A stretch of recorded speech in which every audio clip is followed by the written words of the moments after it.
আসসালামু আলাইকুম প্রিয় শিক্ষার্থীরা। আমরা আজকে নিয়ে এসেছি নবম দশম শ্রেণীর এসএসসি ফিজিক্স বইয়ের শব্দ ও তরঙ্গ চ্যাপ্টারের আরেকটি সৃজনশীল প্রশ্ন নিয়ে। ২০২৫ সালের সিলেট বোর্ডে আসা একটি প্রশ্ন আজকে আমরা সমাধান করব এই চ্যাপ্টারের। তোমরা জানো আমরা ধারাবাহিকভাবে এই ভিডিও লেকচারগুলো আপলোড করে যাচ্ছি আমাদের চ্যানেলে। বরাবরের ধারাবাহিকতায় আজকেও আমরা এই সৃজনশীলটি সমাধান করি। সৃজনশীলটি তোমাদের সামনেই রাখা আছে। দেখো, এটা হচ্ছে আমাদের সিলেট বোর্ড ২০২৫-এ আসছিল। এটা আমরা এখন ঘ এবং ঘ নাম্বার সলভ করব। তো ঘ এবং ঘ নাম্বার সলভ করার আগে আমরা একটু উদ্দীপকটি দেখে নেই। উদ্দীপকে দেওয়া আছে এই যে একটা এ, এটা হচ্ছে বি, এটা হচ্ছে এ হচ্ছে 5 সেন্টিমিটার, বি হচ্ছে 5 সেন্টিমিটার এবং প্রতিফলক পৃষ্ঠ এবং বায়ুর তাপমাত্রা দেওয়া আছে আমাদের কি 20 ডিগ্রি। তাই বলছে এ হতে প্রতিফলক পৃষ্ঠে শব্দ পৌঁছাতে 6 সেকেন্ড সময় লাগে। 0 ডিগ্রি সেলসিয়াস তাপমাত্রায় শব্দের বেগ হচ্ছে আমাদের 330 মিটার পার সেকেন্ড। তাহলে আমাদের প্রশ্ন বলছে এ হতে প্রতিফলকের দূরত্ব কত? তাহলে এই সৃজনশীলটা এখন আমরা সমাধান করব। এখানে আমাদের সৃজনশীল সমাধান করার জন্য বিভিন্ন রকমের উপাত্ত দেওয়া আছে। আমাদের এখানে সময় দেওয়া আছে, আমাদের 0 ডিগ্রি সেলসিয়াস তাপমাত্রার জন্য আমাদের তাপমাত্রা দেওয়া আছে এবং এখানে আমাদের শব্দের বেগটা দেওয়া আছে 330 মিটার পার সেকেন্ড। আমরা এটা থেকে প্রথমে আমরা ব্যাগের মানটা বের করব। ব্যাগের মানটা বের করে আমরা এখানে আমাদের সময় দেওয়া আছে, আমরা এটা নিয়ে তারপরে একটা সূত্র দিয়ে এটা সমাধান করে ফেলবো। সো আমরা কথা না বাড়িয়ে শুরু করি। তাহলে দেখো কিভাবে আমরা শুরু করি। ওকে, তাহলে আমাদের এখানে তাপমাত্রা দেওয়া আছে কি 0 ডিগ্রি সেলসিয়াস। তাহলে এটাকে আমি তাপমাত্রাটিকে যেহেতু 0 ডিগ্রি সেলসিয়াস, তাহলে আমরা লিখতে পারি দেওয়া আছে দেওয়া আছে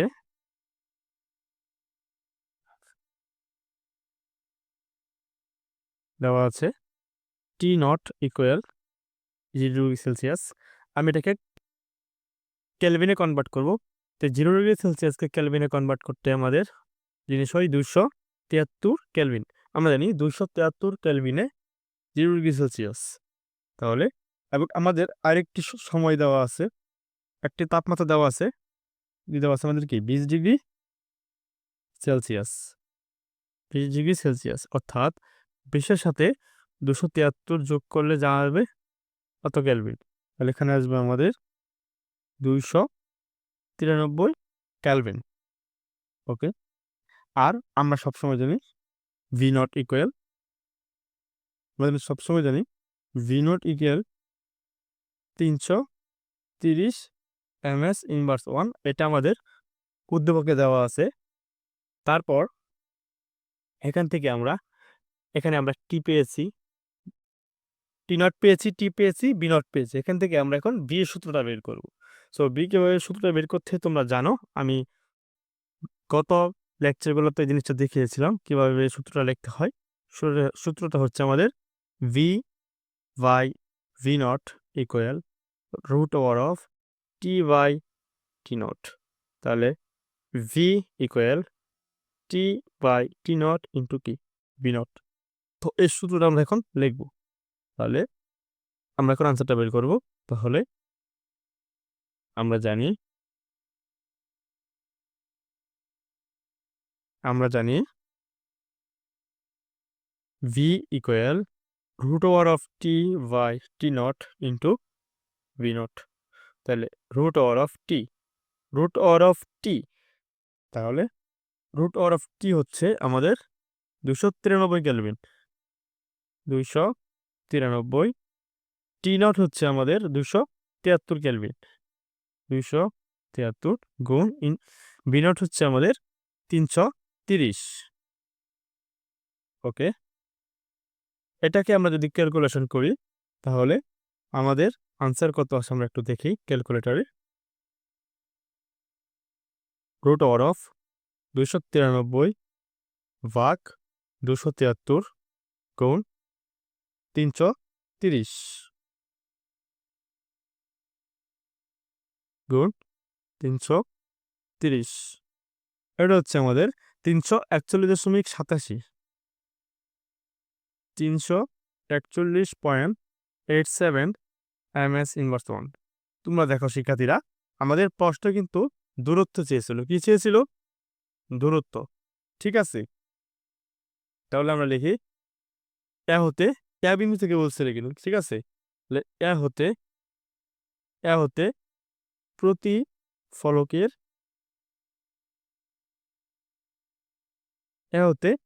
ফলকের দূরত্ব d equal what? এখন শিক্ষার্থীরা জানো, এটা তোমরা ব্যাগের অধ্যায়ে তোমরা একটি নর্মাল একটি সূত্র পড়েছিলে। দেখো কি পড়ছিলে, দেখো ব্যাগ ইকুয়াল কি? দূরত্ব বাই সময়। আমাদের এখানে দূরত্ব দরকার, তাহলে আড়াই গুণ করো, তাহলে ব্যাগের একক হচ্ছে কি? V D T. আমার ডি দরকার, ডি ইকুয়াল কি? ভিটি। ঠিক এই সূত্রটা আমরা এখন ব্যবহার করব। এই জন্যেই আমরা এখানে আগে ব্যাগটা বের করে নিছি এবং টিটা আমাদের দেওয়াই ছিল। আমি লিখি, আমাদের সময় দেওয়া ছিল কত? 6 সেকেন্ড। তাহলে এখান দিয়ে লিখি, এখানে লিখি সময় টি ইকুয়াল কত? 6 সেকেন্ড। এটা আমি লিখতে ভুলে গেছিলাম, এই জন্য এখানে দিয়ে দিলাম। আর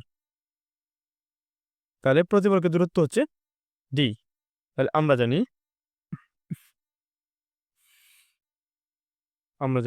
তোমরা চাইলে এই টিটা কিন্তু এখানেও লিখতে পারত, কিন্তু আমি এখানে না দিয়ে এখানে কেন দিয়েছি? এখানে যদি দিতাম তাহলে আমি টির মানটা বের করবো। আমি আগে তথ্যপাত্রগুলো দিয়ে নিয়েছি, সেজন্য আমি সেটা উপরে রাখলাম, এখানে দিলে একটু ভালো দেখা যায়। এজন্য আমরা জানি এই সূত্রটা ডি ইকুয়াল কি? ভিটি। আমরা জানি ডি ইকুয়াল হচ্ছে আমাদের ভিটি, পি হচ্ছে আমাদের 341.87, আর টি হচ্ছে আমাদের এখানে কত? 6 সেকেন্ড। ওকে, তাহলে এখানে আমাদের কত আসে দেখি।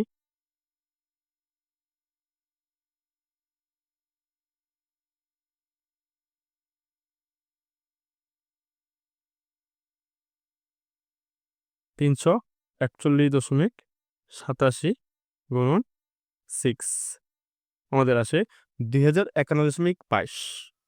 আমাদের আসে 2051.22 মিটার। তো শিক্ষার্থীরা, এটাই ছিল আমাদের ঘ নম্বর প্রশ্নের সমাধান। আশা করি সকলেই বুঝতে পেরেছ। এখন আমরা ঘ নম্বর প্রশ্নের সমাধানটা করব। ওকে, দেখা যাক ঘ নম্বর প্রশ্ন আমাদের কি আছে। তোমরা তোমাদের সুবিধার জন্য প্রশ্নটা আরেকবার দেখে নাও, উত্তরটা আরেকবার দেখে নাও। আমি ধরছি, এটা হচ্ছে আমাদের ঘ নম্বর প্রশ্নের সমাধান। আশা করি সকলেই বুঝতে পেরেছ। এখন আমরা ঘ নম্বর প্রশ্নের সমাধান করব। ওকে, তাহলে ঘ নম্বর প্রশ্নে কি বলা আছে দেখি।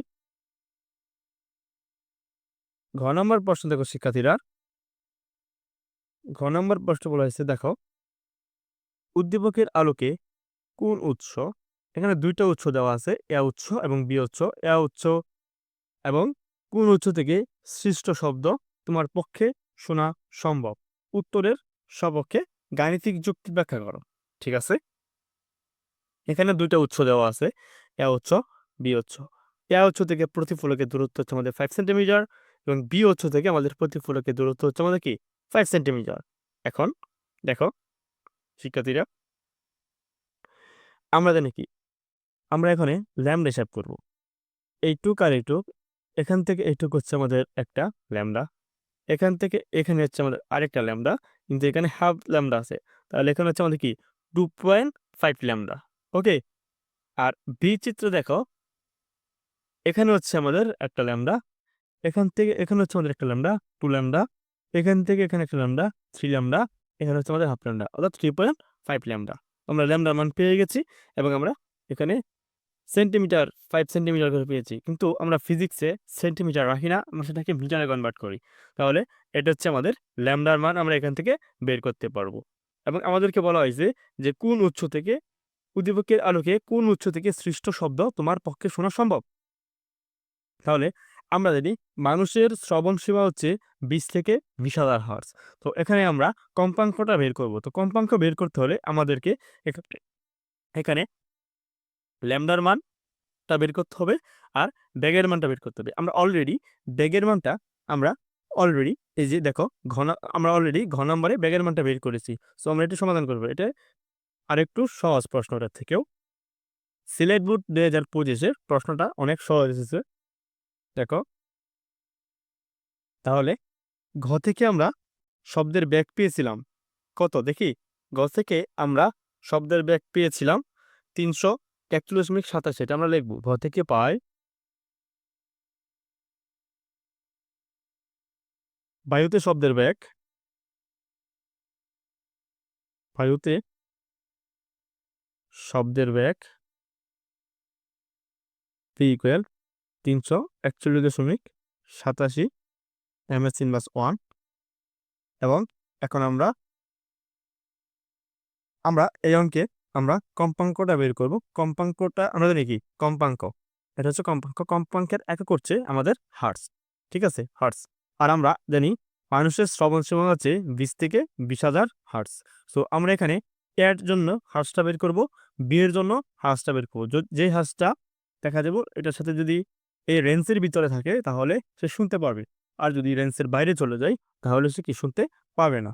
তাহলে আমরা জানি F ইকুয়াল বি ল্যামডা। ঠিক আছে? ওকে। বায়ুতে শব্দের বেগ পেয়েছি আমরা ৩৪১। তাহলে এ এর জন্য এতে আমরা কিন্তু 2.5 ল্যামডা পেয়েছিলাম। তাহলে 2.5 ল্যামডা পেয়েছিলাম এবং আমরা পেয়েছিলাম এটা 5 সেন্টিমিটার। তাহলে এখানে 2.5 ল্যামডা, তাহলে ল্যামডা ইকুয়াল 5/2.5 সেন্টিমিটার। তাহলে এখানে আসে আমাদের কি? 2 সেন্টিমিটার। তো 2 সেন্টিমিটারকে যদি আমি মিটারে নিই তাহলে দেখো কত আসে?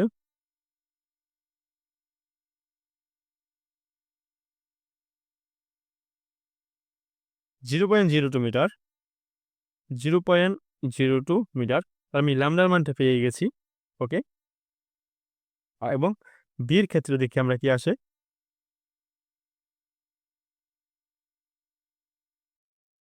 বি এর ক্ষেত্রে আমি পেয়েছিলাম 3.5 ল্যামডা। আর এখানেও ছিল 5 centimetre. Lambda equal 5/3.5 centimetre. So এখানে আসে আমাদের, দেখি কত আসে? 5/3.5 5/3.5 এখানে আসে আমাদের 1.43 সেন্টিমিটার। এটাকে যদি আমি মিটারে কনভার্ট করি তাহলে দেখি কত আসে? 1.43 ভাগ 100। তাহলে এখানে আসছে আমাদের 0.0143 মিটার। এখন শিক্ষার্থীরা দেখো, আমরা এখানে কম্পাঙ্ক বের করব। কম্পাঙ্ক কি? আমরা কম্পাঙ্ক জানি F ইকুয়াল ভি ল্যামডা। এখানে ভির মানটা আমরা জানি, ল্যামডার মানটা আমরা জানি। সো আমরা বের করব। তাহলে এর জন্য কম্পাঙ্ক, তাহলে এর জন্য কম্পাঙ্ক f of a equal V by lambda. যেহেতু এর জন্য তাহলে ঠিক কি? এটা আমরা লিখতে পারি ল্যামডা a, এটা লিখতে পারবি ল্যামডা ভি। তাহলে ল্যামডা a তে ভি হচ্ছে আমাদের 341.87 আর ল্যামডার মানটা হচ্ছে আমাদের 0.02। তাহলে এটার আনসারটা আমাদের আসে, দেখো এটার আনসারটা কত আসে আমাদের? দেখি আমরা 341.87 ভাগ 0.02। এটার আনসারটা হচ্ছে আমাদের 17093 হার্টজ। 17093.5 হার্টজ। যেহেতুটা কম্পাঙ্ক বের করতেছি, কম্পাঙ্কের একক হচ্ছে আমাদের হার্টজ। এখানে আমরা বিটার জন্য বের করব। তাহলে বি এর জন্য কম্পাঙ্ক F of B equal V by lambda B. তো বি হচ্ছে আমাদের 341.87 আর ল্যামডা বি হচ্ছে আমাদের 0.0143। এটার আনসারটা আসছে আমাদের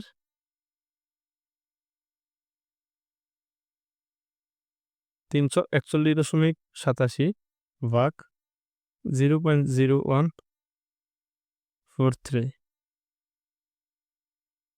এটা আসে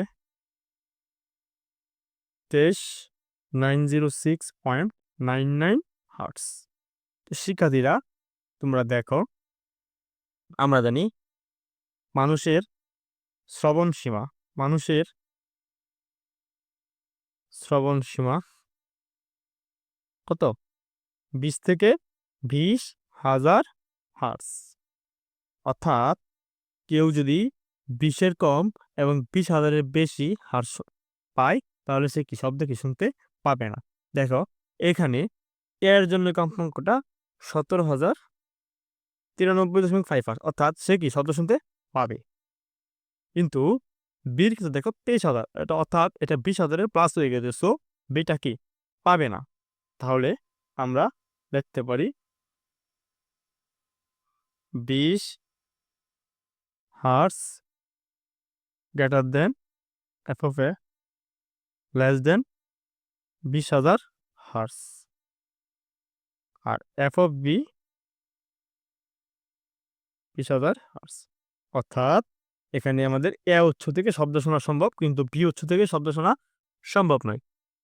প্রিয় শিক্ষার্থীরা, এরই মধ্য দিয়ে শেষ হলো আজকে আমাদের সিলেট বোর্ড পরীক্ষার প্রশ্ন দুটি সমাধান। তো শিক্ষার্থীরা, আমাদের ভিডিওগুলো তোমাদের কাছে কেমন লাগছে তোমরা আমাদের কমেন্ট করে জানাতে পারো, আর ভিডিওটি তোমরা বন্ধুদের সাথে শেয়ার করতে পারো, লাইক কমেন্ট সাবস্ক্রাইব করে আমাদের পাশেই থাকবে। ধন্যবাদ সকলকে।